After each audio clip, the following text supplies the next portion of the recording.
welcome back. It's a Just Like Bruddas podcast for the second time this week. Yes, We have a very special guest with us, Washington's interim head coach, Perry Owens. Perry, thank you for joining the show, man. I appreciate it. Thank y'all for having me here. You want to get started with the... So, Coach, you're from Virginia, correct? No, I'm from Edenton, North Carolina. Edenton. Born and raised. I played at Old Dominion University, so Right. that kind of sends me to Go Monarchs! And I had a rough year now. Yikes. But hey, they're a program that's gotten a lot better over this decade. So what's really cool about Old Dominion is it's where my heart is. So I played at Edenton High School. We had a head football coach that was a good man and did as good as he could. I went to Old Dominion and we never really lifted weights. We never really ran. I was a part of their second recruiting class ever. I was the first person to wear number 65. Our first game was in 2009, September the 5th. I played for currently, I guess he's unemployed, but Coach Wilder, he recruited me in Zomberden, who was at Virginia Tech. I loved it there. I loved it. It was near the beach. We were from his run until this past 2 seasons, which weren't there, we were the greatest startup football program in the history of college. So that means our first year we were 9-2 NCAA record. The next year 8-3. That was a 2-year NCAA record. Quarterfinals, I believe. Lost. This is when they were FCS. FCS, yes. Right. I was a 1AA. I'm a very short 6'2.5" as an offensive lineman, and we lost to Georgia Southern that year. And then the next year, Taylor Heineke, backup guy for the Panthers, Yep. amazing quarterback. Larry Pinker, some guys that won some NFL teams, a couple guys that are there now. Rick Lovato, Pro Bowl long snapper for the Eagles. Played with some great players. Rashad Coward was the year after I left. He's a starter for the Bears. But basically, we had this great run at Old Dominion, and then when we transitioned up, it was the David Washingtons and some of the FCS and FBS guys merging to win we had that 10-win Bahamas Bowl thing. Yeah, that was a great season. And since that, we're fighting that battle of we're recruiting against Tech, we're recruiting against UVA. We're not recruiting against William and Mary and Elon anymore. We're recruiting against, in Richmond, we're recruiting against teams with $10, $15 million indoor facilities and all those things. So we're catching up. We got to get an athletic cafe and we got to get a turf facility. But hiring our new guy, Coach Ronnie, he from Penn State, he's an OC guy, and I'm excited to see what staff he hires, and I'm excited to see where they go. So. You were a tackle? Yeah, so I came from Edenton. I played guard and tackle there and some center. My senior year, I started 6 games at center and 6 games at guard. A bunch of accomplishments that don't matter, shrine ball, all-state, all the things that are irrelevant now that I'm almost 30. But went to college and figured out real quick the not running and lifting in high school cost me. I was 2 years behind. I didn't see the field until my junior year. Got on the field as a senior in 6 games, and then when I realized early on I'm not going to the NFL, I sat in the back of the room in our O-line room with our former OC and got past his machismo and started learning football. Why do we do things this way? And Coach Zilwakowski, who's at Connecticut now as the director of player development, he kind of sat back me with there my senior year. I had a great year, but it was more in the back going, well, why don't we block inside zone like this? Why don't we just take this guy, kick him out and do this? He said, well, who's going to block that guy? He taught me football. So that leads me into my background, where I started coaching at Edenton. So I was coached at Edenton for 2013. Hopefully I'm not interrupting anything you guys wanted to do, but No. This is you're the guest, man. So, we're listening to you. Well, You get to speak on it. Can I tell you about this option where we pitched for 2 games? No, I remember that. tremendous. It's incomplete, by the way, for the record, and the referees agree. But back to my bio, so I played at Edenton. I'm an Edenton boy to my heart and soul. Grew up in a blue-collar, no-collar family that we really worked our way up to get there. My dad played on the 1960 undefeated Edenton Aces team. He's a legacy there. My brother was on the 2003 and 2004 teams that won 12 games, and at the time that was probably the best modern run until this current run with Paul Hart and them. So through college, I went and I spent time and I coached maybe 2 weeks at a time when I was home in the summer working with the offensive line at Edenton for Coach Wes Patera. He's the AD in DC now at Holmes. on their incredible historic run that they've been on. Their last 2 years, the only loss to Tarboro, right? Yeah, they in the last couple of years they broke the school record for wins that was set back in the '60s. They flip flopped. They're in that war rivalry with Northeastern. Oh yeah. We'll talk about when we get to the playoffs. But I worked for him, and Coach was from New Bern in Scotland. He wasn't a Northeastern North Carolina guy, even though he was born and raised in Camden. So we were at practice, and I'm listening to this guy like, man, this cat makes sense. He's like college level. Like we're sky kicking, we're not kicking it deep. You know, we're doing things schematically. He plays a 4-3 SWAT 2, kind of like South Carolina did back in the early 2000s. He was on that New Bern staff that knocked off Independence after getting them there. Yeah. So, if anybody in Eatonton has the idea of maybe the fourth time's the charm with the whole Tarboro thing, it will be West, because I believe it was the fourth time it took for them to beat Independence years ago and in that run. So, and I could be misquoting that, but hopefully I'm not. So I worked with West, and he let me coach him. Now, he was quick to remind me. I thought I had all the answers, and he reminded me I was young and dumb and didn't know a whole lot. And I worked there for a year. They couldn't get me in the building. I was a community guy. I couldn't even get a paid supplement there. So I was committed. I was working at Regulated Marine 30, 40 hours a week, turning around and giving 20, 30 hours, kind of Coach Matera's yes man. So fast forward, Coach Matera goes, you're not teaching certified. You have a bachelor's degree from Old Dominion. He took the Thomasville job. He could get me in the building in a classified position if I lived in his basement, ate tuna every day, and I could get in the building and work towards my lateral enrollment. So that's what I did. I moved in his basement. I packed my whole life in a 2000 Monte Carlo and slept in a basement for 6 months. I like those Monte Carlos. Oh my Yeah, that God. was a great Hold on. V6, 2-door Monte Carlo. Bought it for $1,500. Literally, That's a good deal. The week I probably spent $6,000 fixing it up. The weekend I bought it, was the first time I'd ever seen. What's the movie with my guy Denzel Washington and Ethan Hawke? Training Day. Yeah. Training Day. Yeah. So Training Day, he drives an all-black Monte Carlo, looks nothing like mine, but you couldn't tell me not a word. Like when I saw Denzel hit that, I went right to back in the day. You had the cassette thing that you plugged in, and then plugged in your iPod. It wasn't your iPhone. Yeah. And I played still DRE for like 15 times in a row and rode around.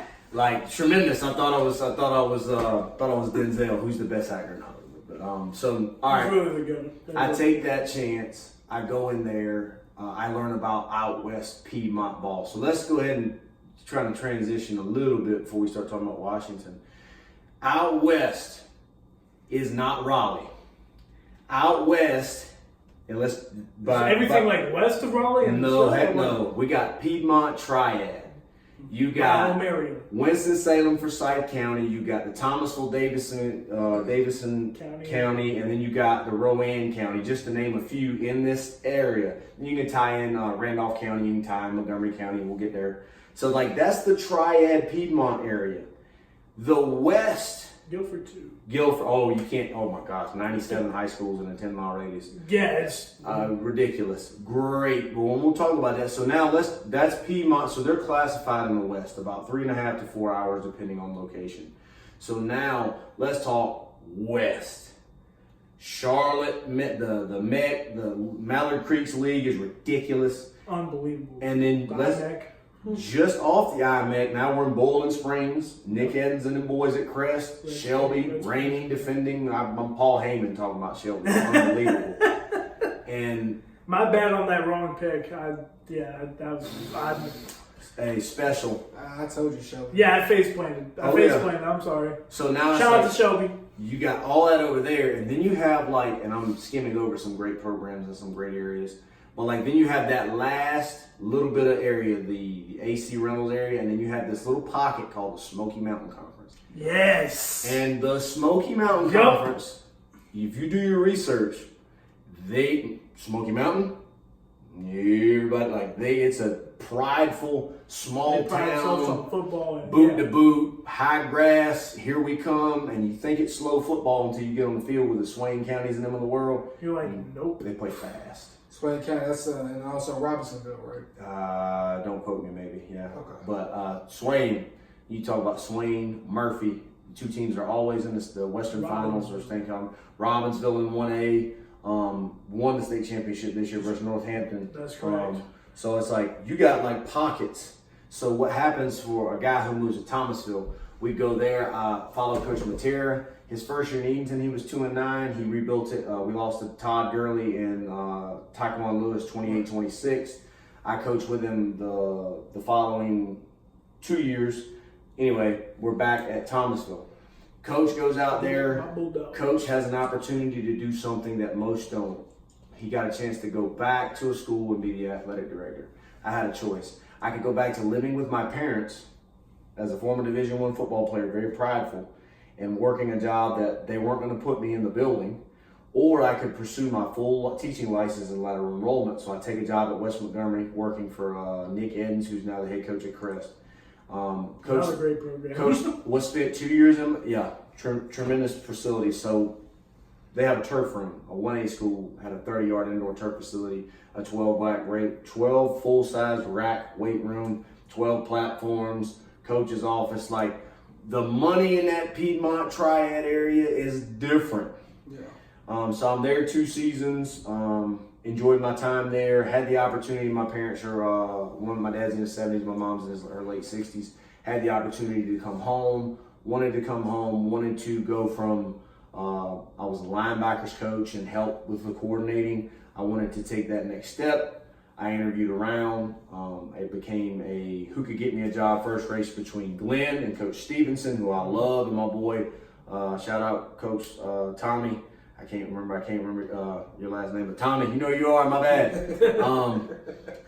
Tommy Green. I talked to him all the time, and Washington got the job and the contract ready first. It was literally a matter of a couple of days. I was going to be in Kernersville at Glenn, or I was going to be in Washington at the Dub, running the weight room and doing what we do. So to get to Washington, I'm hired in 2017. All right, so to get there, first thing I learned is I'm replacing a coach who won like 180 some games in the weight room. His philosophy and mine are completely different. Coach Sawyer has done a heck of a job at Monte. Oh, absolutely. I saw them at the Tarboro Jamboree with they had that kid Armani Pledger. They made it to the 3rd round this year as well. I think they lost to Edenton. Yeah, anybody in that bracket's Edenton's at the number 2, Princeton's at the 2 or the 3, depending on how the seasons go, and then the big purple beast is hanging out at the top of the bracket and kind of stuck. So. Yeah. But continue. I'm there. Coach Blank, our former head coach, replaces him. He's got a lot of ties in the community. He's a brilliant defensive mind. He was part of their state championship year and their Eastern Finals year in 13 and 14. So what happened was, you can call it a talent drop-off. You can call it a staff change. There were some things, like the perfect storm of things, that caused Washington to just go through change like every program does, and especially in the East. So Coach Sawyer goes to Manio, Coach Blank gets the job, I interview, we click, I get the job, I'm running the weight room. So Washington had a brand new field house, and they had the skeleton in place to be a really good program, but we were a couple years away. So my first year in the league, we raised money, we get steel weights. We were lifting rubber weights, we got steel weights, we got new bars for our upstairs weight room. Over the past 3 years, we've raised about $31,000 to redo our field house weight room with all the essentials, and then we redid our upstairs weight room. And only thing we got to do there is we got to get a new set of dumbbells in. And our administration, so Mr. Swinson is awesome. He said, basically, where do you see yourself? I lay out my whole weight room program. I lay out my accountability. I lay out the culture. It is mirroring Coach Blank's vision, and we move forward. So now, all right, my first year there, we start in the I. I'm gonna sound like an idiot. You can teach 4 or 5 different offenses if you start in the I. Power's power, counter's counter, ISO's ISO, zone's zone. If you can teach those runs, while we were doing that, I was tinkering with formations. What can we do? Coach Chapman was the offensive line coach. Coach Blank hired him before me. So he played at Division II at Liberty State. Brilliant mind, one of the best offensive line coaches I've been around. And one of the more funnier people to be around too. Correct. He will get your guys and you distracted at practice quick. He's great. So we got these pieces in, and then we got this back Akeem Ruffin, best player in the conference that year in my opinion. 2,000 yards, 29 touchdowns. I remember that I was at WITN. I remember watching him, and I was like, wow. Ran really well for us. Got runner-up player of the year. I think kid from Green Central got it that year. The quarterback, he had a heck of a year under coach. Yeah. So now, all right, boom, we're here. We had an amazing offense. We shattered probably we shattered 4 records that year. And we started in the I. We're playing Northside Pinetown. We're down by 3 touchdowns. And I said, coaches, y'all think I'm crazy? We're going to switch to the triple option. It's what I learned from Coach Matera. It's what I learned from Coach Evans at Crest. We're going to get back and we're going to do the triple. So at halftime, down 3 scores, we put in triple option. We ended up beating a rival in our county and a good team, 33-31 or whatever it was. So we ended up running the triple. We have a very good offense that year, but physically, we weren't able to sustain drives, so we were scoring really quick. And Keene broke a big run, or Foreman. And defensively, we were aligned to everything right. We were just weak and slow. We were 2 or 3 years behind the weight room. So we didn't know how to compete. We lose to Aiden Grifton on a waggle post when they were in the wing tee. They beat us in a shootout. Kinston comes in 2017, and they had an unbelievable front 7. And they could line up in a 62 defense, which we call green, and they shut King down at like 120 yards. So we learned we could play, but we didn't know how to compete. So that whole off season, we do what we do. Our administration. Right, I went 4-8 and went to the playoffs. Yeah, 4-8. We made the first round of the playoffs. Went to South Bramble. Right. Oh, that was 17. Yeah. Yeah. I was going to say 18 was kind of the same way you went to Southwest Edgecombe. Yeah. So like into 17, our administration, Dr. Michael Swinson, and the Beaufort County Schools Board of Education did an amazing job of allowing weightlifting and scheduling to be put in place. So like some schools in the East have a plethora of kids, and weightlifting and academics aren't like the focal point. That is our focal point. Dr. Michael Swinson was hired right before Coach Blank was hired. He hired Blank, he hired me. We went from a D school to a C school. We're currently a C school trying to be a C plus B minus school. We got PDs out in Wazoo. His focus not only was academic, it was we're going to get better in all sports athletically. And so we ended up the 2018 season. Everybody knows about that triple option now.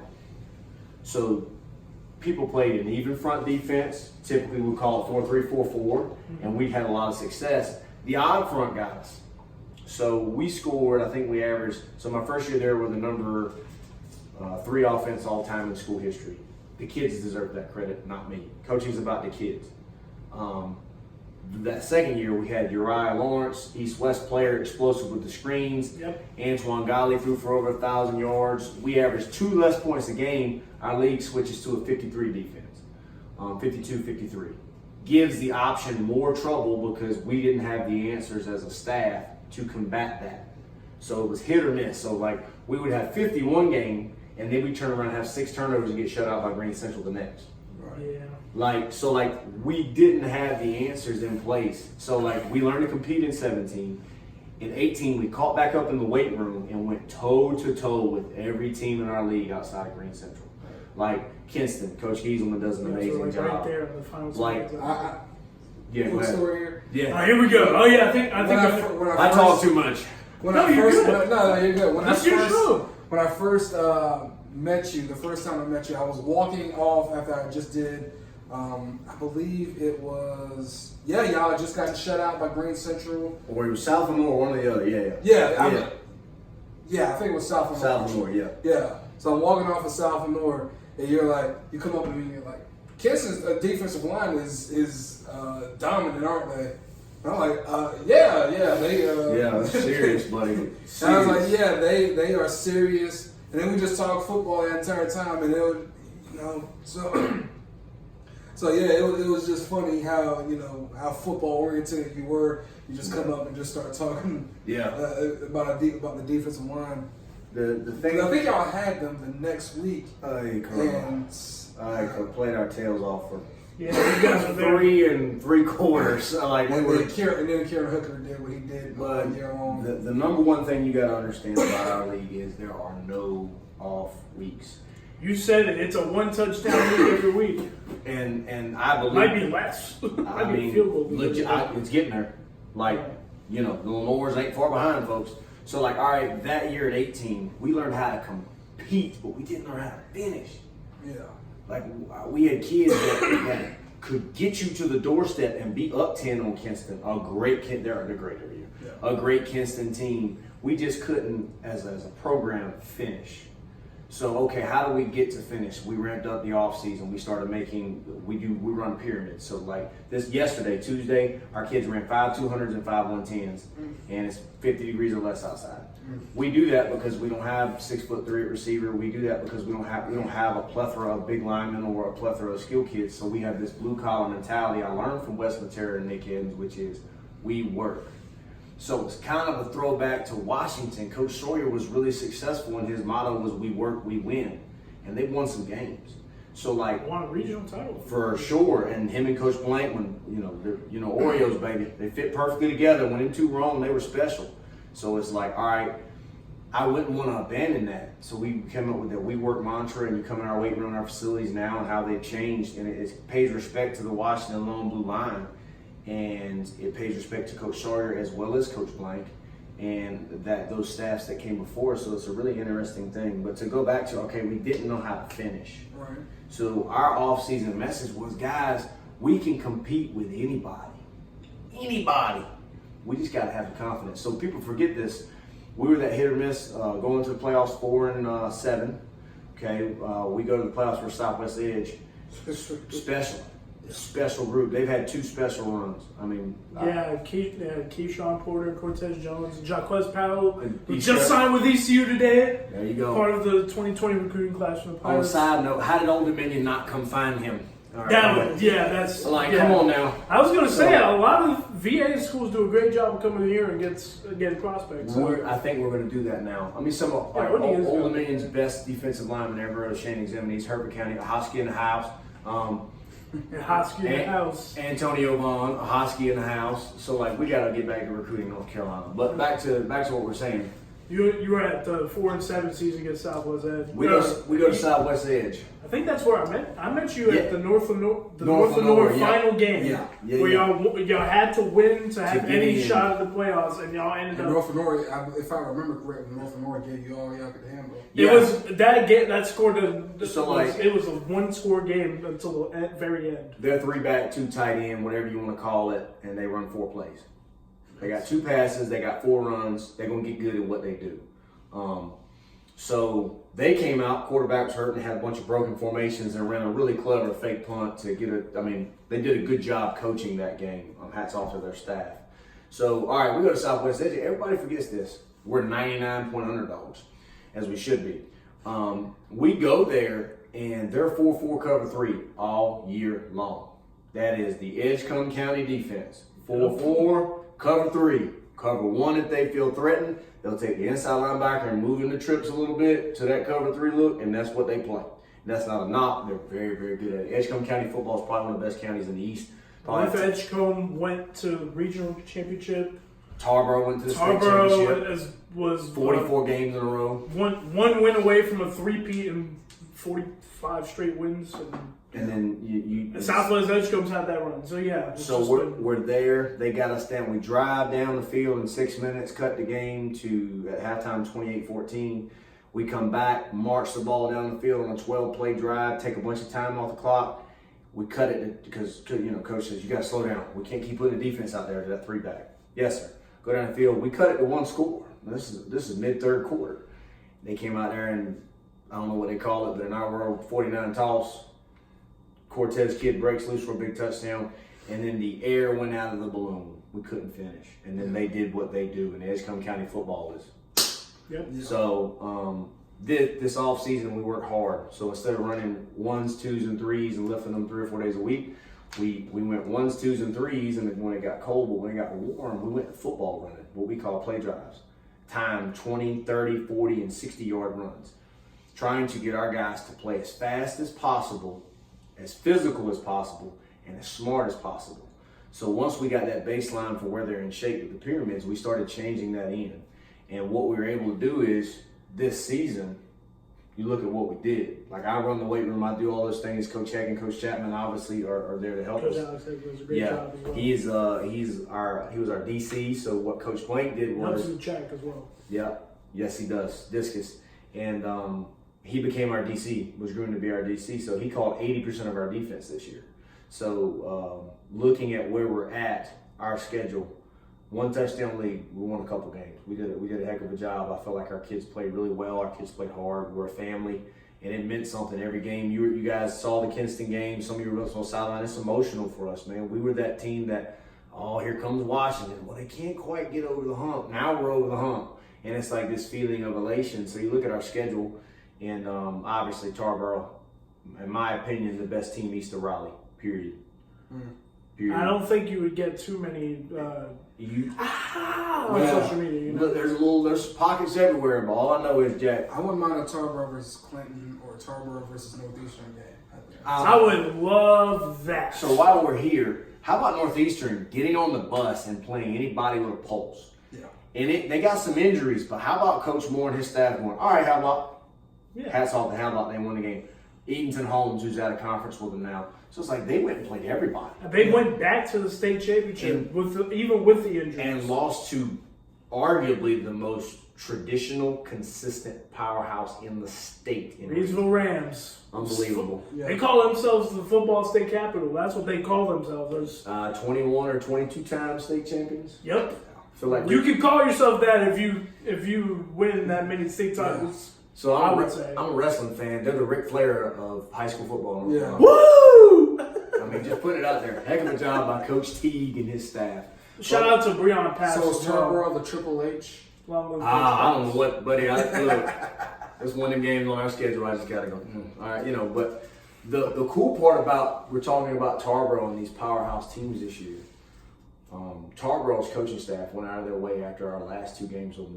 They beat us pretty sound. Coach, nobody's run the ball on us like that in a long time in the East. So we're like, man, that's a compliment from that staff. So we're in the right direction. So that is one staff that'll punch you in the teeth and then shake your hand after him. Class. Yeah. Class. Yeah. Absolutely. You definitely want to pay tribute when you're riding high like they are and how consistent they are. Right. It's not love. So all right, we learned from those games and we end up in our conference. Big win versus Kinston. Don't know if we could do it again if we had to do it's tremendous. That I don't at know. Kinston, Kinston, conference champions. Because Dimitri was healthy then, right? Yeah. He played, I believe he played that game. We felt like we had a sound game plan, and Kinston is amazing. So we played a 52 or a 53 defense 10 straight weeks in a row. So coaches went, they don't have an answer for this. I went to Wofford and a couple other places and learned some things. Here's this Antoine Godley kid who was kind of covered up by Player of the Year, Antoine Godley. He Offensive Player of the Year. Correct, like 2,000 total yards of offense, 24 touchdowns. One of the fastest kids I've seen play this year. That's all I can say. Best corner in the program, one of the best weight room in the program. He came in 2017 as a sophomore with some academic struggles, and he weighed 131 pounds. He's a senior now. He's 165 pounds. He's an AB honor roll student. He's the first guy on the field. He's the last guy off the field. We ran 21 versions of triple option. And everybody thinks, one back up the middle and one back up the side. And the reality is we're running 4 versions of midline. We're running 4 versions of inside zone. We're running wedge triple option. We're running power triple. We're running a bunch of schemes where Antoine is the dealer, as we call him. And we did able to do that offense. So now we're in a system of like, okay, last year we pulled and pitched. So everybody in our league expanded. Do not let Washington pull and pitch, make them run up the middle because we didn't have a big back anymore. Well, this year I got answers. We had a young backfield of Jaden Hambrick, who's a junior, Terry Moore, who was a sophomore, and Antoine. Those 3 guys plus Michael Warren, who rushed for 600 yards. He had a great year. All conference player. I mean, we rushed Chris Hill in short yardage situations. We rushed for. We broke the state championship team school record for total rushing yards. We broke the yards per game record, total yards of offense record, completions in a game, yards per carry record. Like, we did a lot of great things, and I say we. It is the kids first, and then the coaching staff that allows them to be successful. And so for us, our culture that we've built since 2017, and now I'm the interim head coach, is we're going to work hard in the classroom first, in the weight room. We're going to do right. We're going to make good decisions. We're going to hold each other accountable, because that's what families do. Family members have hard conversations sometimes, and we do, and we keep it in-house. And then the third thing is, work hard, lift weights, do right. That do right thing is like probably encompasses our whole program. So what we've done in this rebuild is we've compete, finish. Now we're in that conference championship, thing, and I thought we had a heck of a season.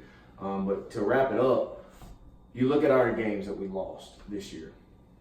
Losing to Tarboro, a lot of teams have done that. Then over the last few years. A shootout with D.H. Conley where we mishandled some things late, had a miscommunication on the quarterback center exchange. Antoine was on another planet that night. I wish I would have been there, because Mitchell Thomas must have been treated to a great, and Jake too. They must have been great ball game. You can always expect a great job from Coach Connor and his staff. They do an outstanding job. The conference champion themselves, no doubt. And it was a great ball game, as Washington Conley games typically are. And so Antoine comes to me on the sideline and goes, "Coach, I ain't going down no more." And when he says that, and you look at the numbers from that game, he went bonkers. And we had a quarterback center exchange issue. All right, Coach, and then also too, some of your losses, one was the Tarboro, of course. Mm-hmm. People lose to Tarboro. That happens a lot. The shootout with Conley, as we mentioned, and some miscues late. And then, the third loss of the season came with the West Craven game, and that was a game where it was the first time I think our kids were a little wide-eyed. We had come from that agitator. I'm a Dusty Rhodes guy. We were that low Plymouth foot, if you will. And the American dream, Dusty Rhodes. And then we was climbing the roads then, and then we got to the championship game, and it took like a half for our kids to realize you belong there. Really good Dusty Rhodes. Let me tell you something big. Hard times when you're down 14-0 at halftime at the championship game. So, especially against West Craven. No doubt. West Craven is supremely talented. Twitter does a great job out there. They went to the third round, right? Yeah, lost to Clinton. And if you watch the film, they had some miscues and some things happen. They're probably just as good as them. Trent Casey and Jonathan Reed had a great season. No doubt. Hats off to their D coordinator. So they played a 52 defense, and they played a technique that stalled our double teams up in the first half. So once we solved that, the second half kind of unfolded, and we can't start slow. We get there, score, onside kick, score, defense forces a turnover, score again. And of course, now you said that it took y'all a while to kind of to wake up, really. Yeah, West Craven, hats off to their D coordinator and what they did to slow us down. We figured it out. Score 2 times, going a long drive, 5 minutes, 4th and goal. Didn't go our way. Quarterback's 2 yards deep in the end zone. Was ruled short. It is what it is. No crying over spilt milk. We just wish we'd have woke up a little earlier in that game. So that's kind of our season. We had a loss we were supposed to lose, and then 3 games that were really up for grabs, which leads us to Salisbury. And Rowan County football. They just had a heck of a year. Yeah, and they knocked us off, and let's not forget that I believe West Rowan knocked off Crest. That's correct. They did. It was the first round playoff game. Yeah. And North Rowan knocked off Princeton, one of WJG teams. So Rowan County was rolling, kind of like Edgecombe County. Salisbury forced us to make a 6-point turnover mistake on a fake punt that we called on the plus side of the field. We run it all year. Everybody knows we snap it to Jaden, and we either rudge it or we run counter. And Jaden catches it, goes forward, ball comes out, Scoop and scores 6-0. We throw a screen. Their best defensive player I saw all year on the best defense I saw all year in Salisbury, number 11. We didn't block him in trips. He come over and punches the ball out from one of our receivers. So now, we're down 12-0. We make another boneheaded special teams error. So now we're looking at 18-0. We come out, fast forward the story, second half, again, that start slow thing comes out. We were able to piece together some really good drives, score 2 times, were a shoestring tackle away on another touchdown. So they were the best defense we had seen all year. And that's no disrespect to anybody who beat us or anybody in our league. They were special. They stopped a run attack where everybody else put 9 in the box. They put 7 in the box. and they basically said, we're better than you. Y'all are pretty good. We're going to have to – it was a heavyweight fight, and if you take away our mistakes, they're a good football team. That's a one-possession game. Yeah. But, obviously it is where it is. So that's kind of our season. Moving forward, I'm the interim head coach. I'm excited to keep our culture in place. I'm excited to do what the PAMPAC does. That's work hard, lift weights, and do right. And track and field, too. Can't wait for that. That's track and field, hopefully. I love track and field season, y'all. You have no idea. Boys have lost 1 time in 2 years. Girls have lost 4 times. We bring a lot back. I'm excited for that. But we're going to have a lot of those football players come out and run track. There's a lot of excitement in the air. Our goal at Washington, whether I'm hired or another coach is hired, we want to establish a brand of consistent 6 to 8 to 10 win seasons and always be in the conversation. If we can kind of turn ourselves into the poor man's Aiden Grifton or another team, and I hate to compare because there's only one PAMPAC. Yeah. I would love to make Washington as its interim coach known, and maybe as its head coach moving forward. There's a search going on. I would love to be able to make us a 6 to 10 win team every year and establish ourselves as a tight-knit community and a tight-knit athletic program that's here to stay. I really love that. So, And of course, I know just quickly before we get to East-West, not just football for you. The basketball team is off to a 5-3. Well, they were 5. They got 2 losses to Kinston and Farmville Central. Oh, and East Carter, right? So East Carter at 3-3. 5-3. 5-3. But nonetheless, this team won 6 games last year, and they're already at 5 wins this year. And you've had an impact on some of the kids that play on the basketball team. They've been in your weight room. Yeah, first and foremost, the kids get the credit. The coaching moves we made, Lane Raper made the decision to step away from the program after taking. He laid a great foundation. He took a 1-win team to a 5-win team, 6-win team, and it probably had 6 games. They competed really hard in, but couldn't close the door. They had a few games. They lost at the buzzer to Aiden Grifton. Does it sound familiar to that football development? Yes. So now Coach Raper makes the decision, okay, we're going to get all the guys in weightlifting. So I had 9 of them in weightlifting with me. My weightlifting that we've done at West Montgomery and Edenton and Crest isn't designed for football players. It's designed to make better athletes out of a 14 to 18-year-old. So I got those guys in there, and the ones that couldn't were in the other weightlifting classes at Washington. So they made the commitment, all right, we're going to run the pyramids. And you got to convince those guys. I got great basketball players. Why the heck am I running the 300, coach? Mental toughness. Didn't understand it then, but when they're standing at the free throw line versus D.H. Conley in double overtime for our first win, those cats that were at the line, Messiah, Bryant, and Powell. Messiah's played, all of them have played well. They delivered, because if you can take 30-degree weather and you're in the curve and you got loud Coach Owens and Sweats going, skill, ready, beep, and I'm yelling that time as you come across, in my opinion, when you're in that gym and you got a free shot at the basket, that pressure that you feel is the same pressure you felt to make the time, so you don't have to run again. Because in my class, if you miss, you run it again. Nobody wants to run something, you know what I mean? So like, all right, now you look at guys like Powell, who I call Freak. He's a walking 15.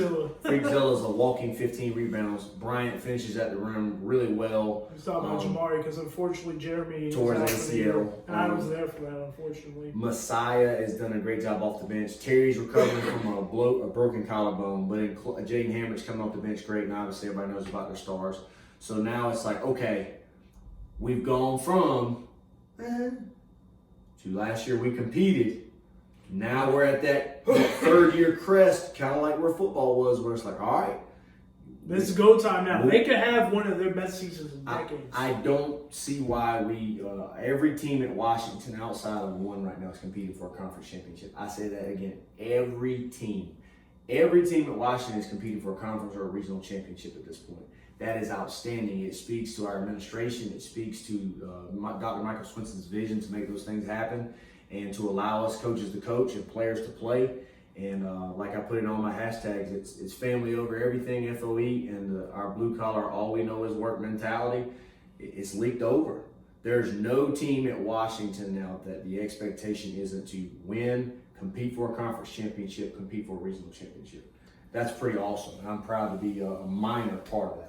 I was gonna say you have a really big impact on those kids, not off the field too, but we can move on to right. You wanted to talk about this right? one. Yeah, East West and what happened last weekend at the state of course, championships. last weekend it was 8-0 West. First time that's happened since we started subdividing. And technically, like you said off camera a little bit while ago, technically it was 9-0. Yeah. I mean, let's be real, Salisbury's the West team. Right. Coach Steve Brooks got on me because I was like, Salisbury was in the East, and he's like, no, just call them West team. Yeah. But yeah, so what's So the question? the one thing, I know y'all as East Carolina. I know y'all East Carolina football coaches. Y'all have y'all's own association.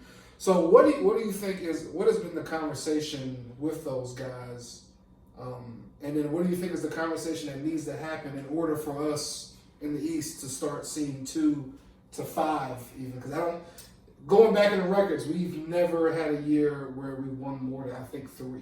So here's the reality. I'm sorry to interrupt. That was since subdividing? Yeah. Okay, go ahead. Here's the reality of the situation. There are 3 things that we have to address, and number 1 is we got to get unified as a state. North Carolina's really 3 states: Far East, Raleigh to Triad, Charlotte to the mountains. Yep. And we have to understand there's got to be a common vision for realignment. There's got to be a common goal for what we're doing. Because right now, here's the honest truth. Where are the big cities? Where are the jobs? Where's the population? Greenville West. Yeah. Now you do have New Hanover and some counties down there that are really doing great, and you have your traditional Hanover, Pitt County, a little bit, and you have your traditional Wallace, Keenan, Tarboro, Edenton Homes, Northeastern. You have like this. Newbern, Havelock. You have like the traditional powers, J.H. Rose, Right. that are there. But you mentioned the point, like consistency, like competing. So population is number 1. Right. Number 2 is commitment to facilities. I can name all those schools we just talked about in the East. Every one of them have top-notch facilities. Newbern's got a brand new weight room. J.H. Rose has got a turf facility. Washington, we have the field house where we just redid the floor. We got one of the nicest facilities in our classification. So like we can name maybe 15 schools, guys, that have top-notch facilities. Great example. Go to Davidson County. Yep. Where a place I worked at, Thomasville. Mm-hmm. Thomasville's got great facilities. Trinity's got great facilities. Oak Grove has a brand new school with a brand new weight room. That's North correct. Davidson now has a brand new weight room. Yep. They're all in the same county now. Like They all fight in that area. Joe Nixon at West Rowan, like they have a brand new weight room. So like you look at their facilities. Let's talk about it. Most of them have concrete stadiums or stadiums that are built in place that are really nice. They have top-notch press boxes. They have a commitment to the weight rooms and athletic facilities. So those 3 things make a huge difference in the pride in your community. So we've got these powerhouses that do it, but then like in the East, it's the very rich and the very poor. In the Piedmont and the West, don't get me wrong, not every school's a palace, but because they're city schools and then they're county schools, the funding's different. So now you're talking about the level of facilities is different. Here's a great example. We're watching the Salisbury film. Coach, we can't see their jersey numbers. Why in the heck can't we see their jersey numbers? And I was like, well, the stadiums in Rowan and Davidson County aren't exactly small. And when teams are good, they pack them out with anywhere from 2,000 to 5,000 people. That's about correct. So that's as far as that camera's going to shoot with getting the film they can. That's why the numbers are so different. So like if you look at Washington, an old 4A school, we have a beautiful home side, and our away side is a typical out east away side.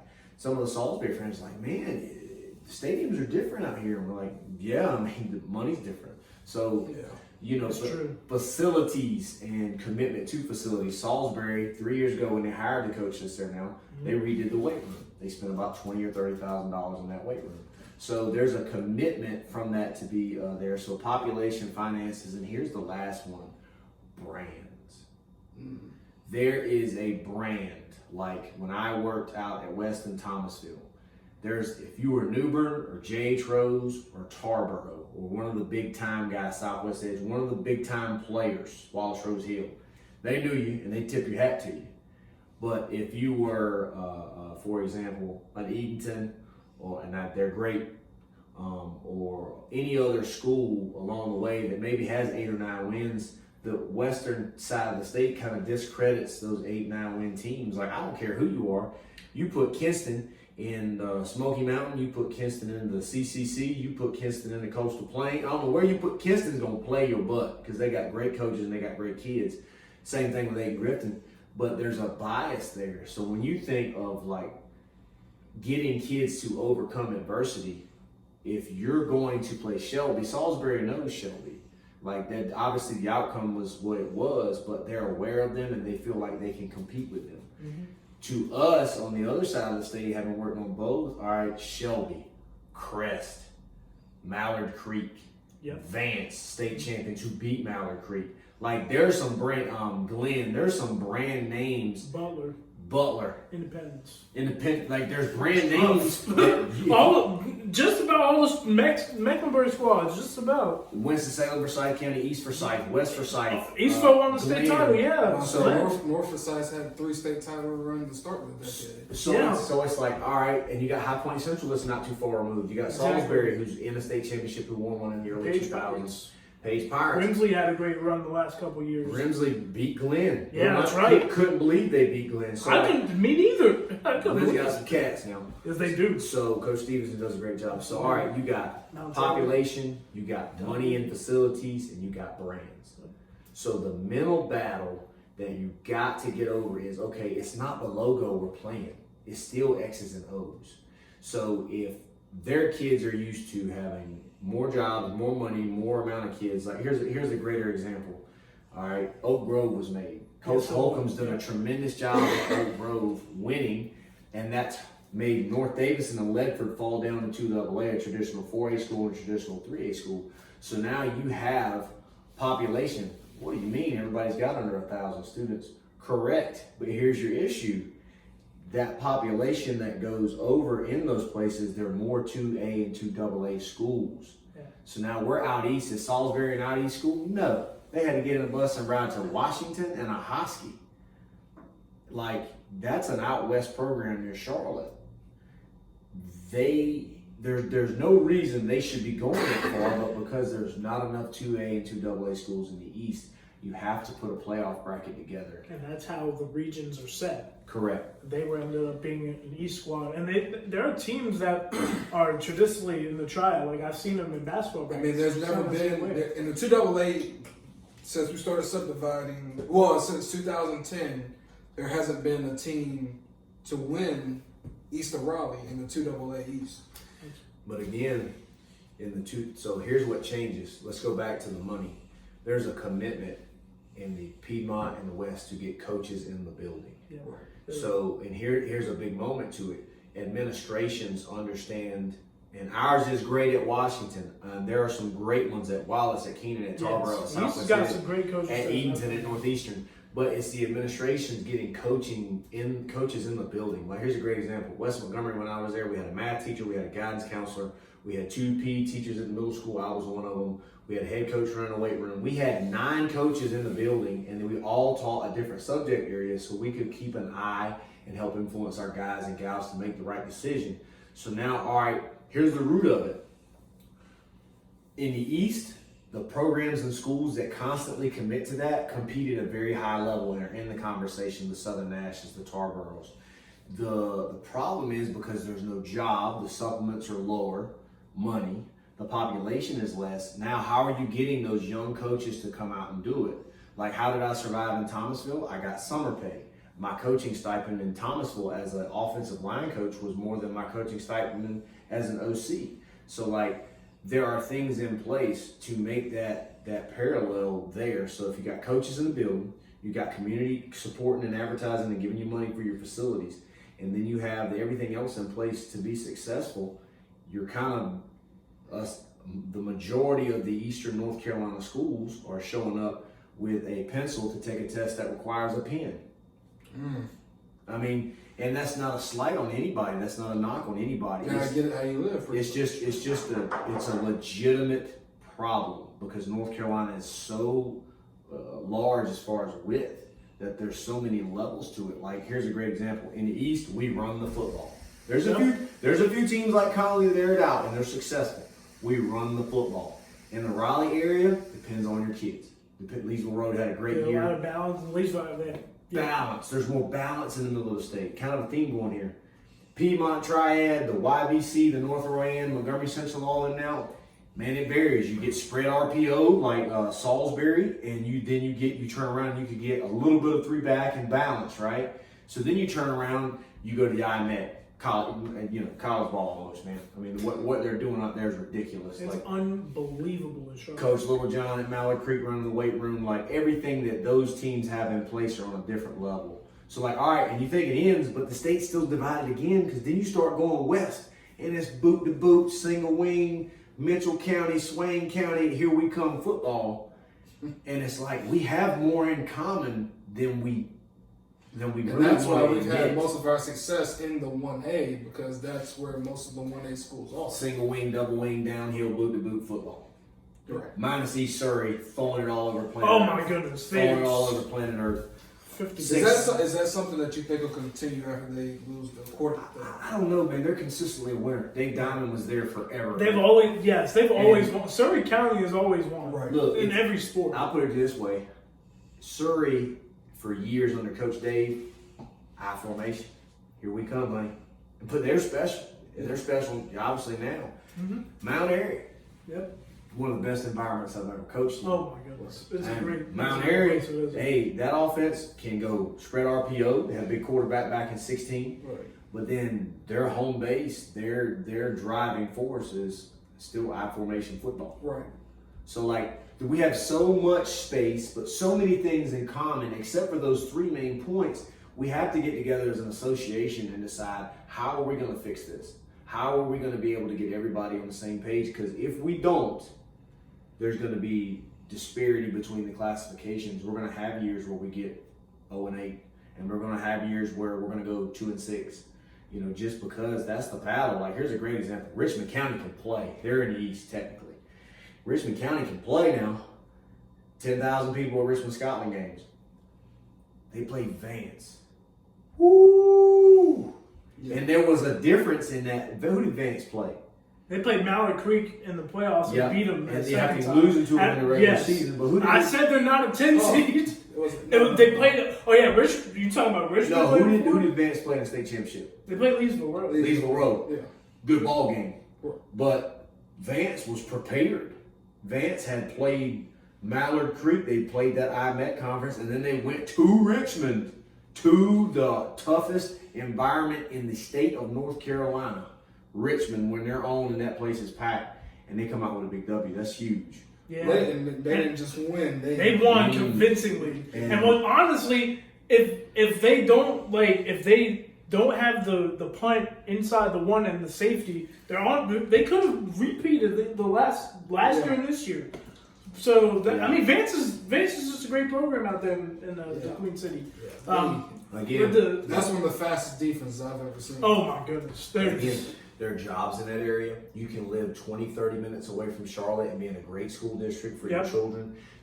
So you got job opportunities, the facilities. West Cabarrus is going to be incredible. My good friend Jupiter Wilson, he's out there. Hickory Ridge. He's at Hickory Ridge. Their facilities are incredible. He's going to redo his weight room coming up. Like opportunity, jobs, and then, you know, the education that you're going to get out there and then the level of competition. Here's a great example. You're a college coach.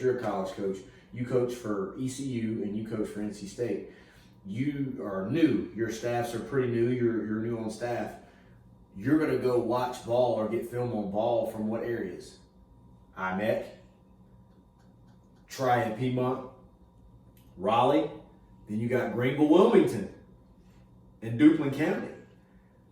There's a heck of a lot of good athletes in the northeast corner. yes, there are. In the mid-east corner where I'm located in Washington, we got some cats right now. I got a sophomore who's 3.5 in the classroom who's rushed for 1,000 yards. Like, I got guys that can play, but because there are not a lot of opportunities there, they're not getting those chances. Where are you going to go? You're going to go where the opportunity is to recruit players to keep your job. You could be from Edenton, and if they're going to pay me more to go to Charlotte to do, that's something I'm going to look at if I'm in any other profession, because I want the opportunity to make more money. Right. And that's why you're seeing the populations and more high schools pop up. Right. Then one thing that I had Coach tell me, who coaches out in the western part, he was like, when it comes to colleges, the big difference he said is like usually in the East you see a running back, you get an offensive lineman. Sometimes you'll see a wide receiver. Mm-hmm. Sometimes you'll see like one of those linebackers or defense The hybrid combo player. Right. Yeah. He's like, but then after that, he's like, you don't really see much comes out of the East. He's like, because when you get to the East, you know it's run the football. It's tough, hard nosed. So you're gonna get tough players from the East, but you're not sure if that DB can actually cover the pass. You're not sure if the linebacker can drop back. You're not sure if the defensive lineman can rush the pass. You're not sure the level of competition they're playing. You're not sure that they're running and lifting and doing like they do at Mallard Creek, at Crest, at Scotland, at Richmond, at Edenton, at Northeastern. So like, all right, there's all these question marks. You're those coaches. I know IMEC ball's good. I know that Scotland-Richmond conference is good. So you're going to go. The Sand Hills, you know you're going to go to those places and you know you're going to recruit those players because there's not a lot of question marks. But I encourage all college coaches, athletes live Greenville East and Greenville South. I promise you there are some studs at these schools. And it's not just football, it's all athletics. Football, basketball, track. There are athletes. We've been Right. preaching some basketball. You know, really, the East basketball, I feel like we're fine basketball-wise. I feel like people are starting to kind of realize basketball-wise, it's football that right now I think the conversation has to be, you know, Here's a really good point. East-West football game every year. right. It's close. Yeah. It's close because you only got a week or so with the kids. The defense usually gets the advantage. Really. Correct, because it's easier to learn defense in that short amount of time and line up to a couple base formations. But the equipment's equal, the facilities are equal, the staffs are equal. I see. I see. Big brain. Imagine that. Right. So now you're like, okay, so let's put it in a bigger scale, how we've got to get together in North Carolina. Right. Look at the Shrine Bowl games, North Carolina, South Carolina. We want to bring up those track records. I played in the 72nd Shrine Bowl. That guy on the New England Patriots right now, the corner, Fat Stephon Gilmore, the fastest cat I've ever seen. So we throw an interception. Best defensive player in the NFL. I'm starting right guard, and I'm quick. I'll put it out there. Like I'm in my prime, you know, I was quick. 6'3", 280, running 4'9". So like, all right, in my conference, the NCC, you get a pick. Oh, I'm gonna put them things on you. I'm coming. I'm gonna at least try to shove you out of bounds, right? I was like, all right, I got it. So we're in the Shrine Bowl. Gilmore picks it off and goes down the sideline. Now he's standing at the 10, and I'm probably on the 40, and I'm like, bet. So I turn to run, and I go, and I'm hauling, thinking I'm that guy, right? And all of a sudden, here comes Stephon Gilmore. All you saw was the hair. Yeah. Like, oh my, I am slow. I do not need to be out here anymore. No mas. Like, and we had a 10-point lead at halftime and lost, but like, look at North Carolina versus South Carolina in the Shrine Bowl. Let's talk, Dorman High School, all those high schools down there. South Carolina, Barnes. The money's better. There's some job opportunities, but they're united in what they do. So that's when you talk about those things, back to East-West. East-West basketball games are evenly matched. East-West football games are evenly matched because those three things we talked about are evenly matched. That's where the East is going to be behind. And that's just the truth of the statement. You know what I mean? Right. That's a really good guy. Yeah, that's very true. I mean, then also too, I think the thing about it too, when you're thinking about it, another coach also mentioned terminology is different. Oh yeah. Terminology is different. You learn, these guys, they learn stuff that's more college oriented terminology versus the East. It's very simple terminology. Here's the greatest thing we discovered this year. We've got some experienced coaches. And 5 or 6 years ago, check with me was all over the state. Line up in a formation, the defense lines up. You check with the offensive coach. He either changes or signals the play. The defense does the same. It's a chess match in the no huddle. Instead of eliminating the get in the huddle, call the play, line up, quarterback checks it. It's easier on the kids. So now we're playing Conley. Conley has a few plays they do with check with me based on the coverage that you show or how many people you have in the box. That prepared us for Salisbury, who runs check with me. Because, again, that area of the state, like you mentioned, runs spread, check with me, sophisticated RPO-based offenses. Where in the East, we got some successful teams, but here's a great example. 46 power is 46 power, if that's whatever the coach calls it. For us, here's our play call. Here's the wizardry behind the 30-point a game triple option. We pitch with two hands, Owens offense, right? Here it is. super, counter, left, triple. And we got 3 signals that signal that in different ways. 2 hands. And like, that's how we teach it. But if I go into like a clinic setting and I go, hey, if it's even front, we run a super counter. They're gonna look at me like, poor case, sir? What are we saying right now? Because it's different. Like for me in college, here's a great example, former playbook. Torch, trips right. Torch, tail, tight zone, left. So the offensive line got tail, the receivers got torch, they got their assignment. And it's very simple, it's very concise, but it's very sophisticated. So like you either go with numbers or you go with words. I would be willing to bet the farther you go out west, like for example, there's a play that we ran at West Montgomery that Coach Evans probably runs at Crest that my boy Clay McKnight runs at Hiram, Georgia, called Florida. Florida is the only thing that's said, and it's an RPO based off counter and an out route. Yeah, I'm just sitting there going, why do you call it Florida? It's called Florida. Meanwhile, I'm going midline, attack, right, triple. Okay, all right, got it, ready to break. I'm just different styles. You hit it on the head. Whoever your source is killing it. He's 3 for 3. See, Kyle got his sources. Oh yeah, no, because this is a type of thing that I'm really interested in, just trying to figure out what is it that the East has to do to get to the point where, you're not winning 5 every year, but maybe one year get a 5 in there. 3 or 4. Normally you're getting 3 to 4 versus, you're going 0-8. There's no right answer. If we all get on the same page, and let's say we change the playoff system, are we going back to pods where we have to play teams from our league in the first or second round again? Or are we going to trust max preps? Are they going to give us a formula to it so we can change our schedules to adjust it, to try and tweak our power rankings? Are we going to go to the power rankings? Here's the big question for you. Are we going to go to 5A or 6A in this realignment? Like right now. There are over 500 schools in the NCHSA, I believe. So it's 4. Oh, 400, my fault. So we're going to go, you look at South Carolina and Georgia, how they do theirs. How are we going to do our classifications? When we do our classifications, if we go, how many state championships? let's say we go 6A, for example. Right. Top 10% in 6, top 10% in 1. Everybody else is cut up with 20 or whatever. So it would be 2A, 3A, 4A, 5A would be 20. Correct, and you could be able to split it that much. I think 6A would probably be a little much. Maybe we go the 5A route. So in the 5A, how do you determine state champions? So here's an argument, having coached 1A ball, I'm going to fight for the 1A schools. There's a difference in having 300 kids in the building and having 550 kids in the building. That's the truth. There's a difference in 2A of having 770 or 780 was the cutoff. There's a difference in having 770 in the building and 1,010. That may be 10 football players. So there has to be subdividing. There has to be, in my opinion, a 5A, and there has to be an agreement where we all can get along, where it's like, okay, there's a playoff system in place, whether it's a formula that helps us with max preps and it's all transparent, or whether it's like Virginia where they have the power rankings. Because, it's just straight up cut and dry. Power rankings, win-loss record, playoff bracket, re-break. Like it's that cut and dry, however the source is however the source. Right now, we could lose a game, and I'll point this out. There's been times where we've lost a game, and because of who we played, our max prep ranking went up. Because of the formula or strength of schedule. We could win a game and drop in our max prep rankings. So like I get it, I understand, but can we get it? Because your schedule falls down. Can we get it in black and white? Because all right, let's go back to back in the day.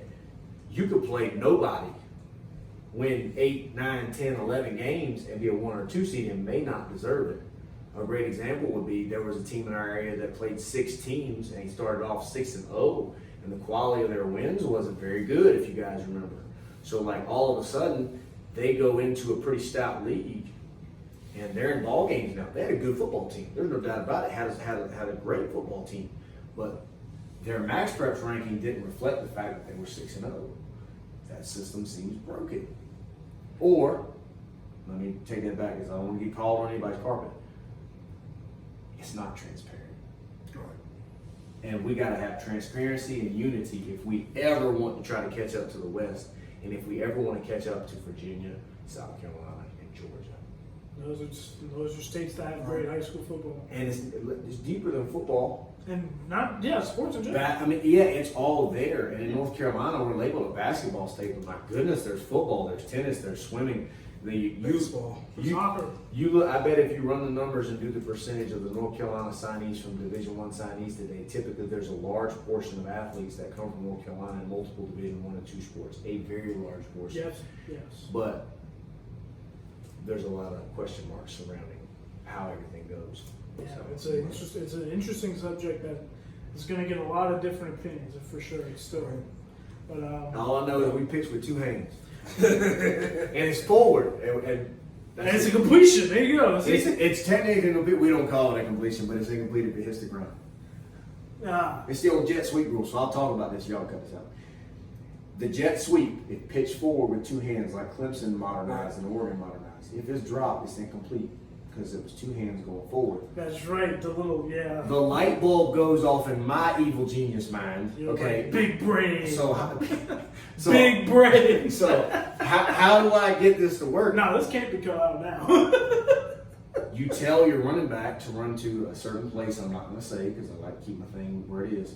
But when that ball, you prefer not to speak. There we go. We got it. I prefer not to speak. Yes. Well, when we pitch that ball, it's got to be with two hands, and the back's going to a certain landmark. And if it hits the ground, it's incomplete because we pitched with two hands and the angle's going forward. And we practiced that like crazy. And the first year I did it, you would have thought oh, you're the worst person ever. Who are you? And last year you kind of got a little scuttlebutt with it. And this year it was kind of cool to see how our officials did do a great job, by the way, adjusted to our pitch. Like as soon as it hits the ground, and other coaches were like, yeah, it is what it is. Now that I say this, and I have all these great ideas. Coach Owens, we're going to take away that two-hand pitch. You got to pitch with one hand in North Carolina now. Great. There goes my offense. So, I hope I don't have them, but I love what I do. I appreciate you guys having me. Dude, we appreciate you coming on. having the time to come out and see us, man. It's great having another coaching guest. Yeah. You know how much we love coaches in the area. Yeah. And I'm here. hoping to put together a coaching roundtable because I would love to that full discussion that'd be a with move. a bunch of coaches. Any coaches hit us up. We got to do something like that. I would be all for it. Let's carpool. Let's do it. Let's support our local media outlets that are supporting our kids. This is the number one thing. Anybody that sees this thinks I'm young and I don't know a whole lot. I understand and respect your opinion. Coaching is about the kids. What these guys do, what Junior Smith does, what my guy Mitch does at Washington, what every reporter does. They're getting teacher money at best right now, and that's not me trying to pitch anything to you guys. It's less than teacher money. It's probably that money that you got in Thomasville. Support these guys. Let's do a coaching roundtable. Let's get the best minds in the East. Maybe I won't be on it. Let me step back. I'll give y'all pizza or something. Just let me be a part of the discussion, because if these guys are doing it for the kids, we need to get together for the betterment of the kids, and then maybe this East-West gap will close, and maybe we will get unified as a state when our policies moving forward. But what do I know? I'm young, and we pitch with two hands. Where can they find you at social media wise? I know you're a social media head as much as I am. Got to be in this day and age. At Coach Owens _FB for football on Twitter. I have a Facebook, but that's my business. Instagram, my business. But get with me there. My cell phone and my email is pretty easy to access. Hopefully, I can add a head ball coach tag or something to the Washington situation, because I really love it there. My fiance's there. I got a son. I know the kids love you. Yeah. I know they do. Kai, so that's the show. At MMJ Kai Jones, at Striking Nation 24 _. Thank you for all the love on the mini documentary. I think it was pretty fun. Tremendous. We appreciate it. Follow WJG Sports on all platforms. I'm going to say it again. Get us to 1,000 subscribers before the school year ends. I think we can do it. I think we can do it quicker. Just make it happen. But yeah, thank you. We'll see you next time.